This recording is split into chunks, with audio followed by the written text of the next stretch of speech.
انجمن نیشتیمانی کردی لی سوریه خوجهی انتخا غربی و کورنیش و خواندن گشتی جبو بجداریت و جاندنا سال و گره هفدان ده یا شهیدین راپرینا روش آوای کردستانی 12 آدار 2004 لباجار قامشلو بلاف کر ده و خواندن ده خوجهی انتخا غربی و کورنیشین انا کسی ده خواست جه کادر و اندام و جمعور کر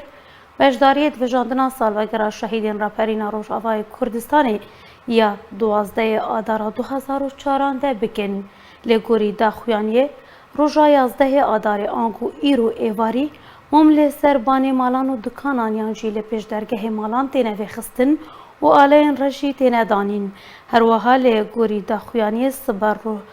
12 آدار جماور لچاره خباتکار عثمان صبری کو به جاره قرموتی ناسکریه دمجمر 11 صبح کومب به و 5 خولکین بدنگ لسر گیان پاکروانان راوسته هر وهاجی ده سردانا گورا شهیدان لتخا قدور بکوره کرن و مراسم وجاندن لگورستان شهیدان به دست پی بکن.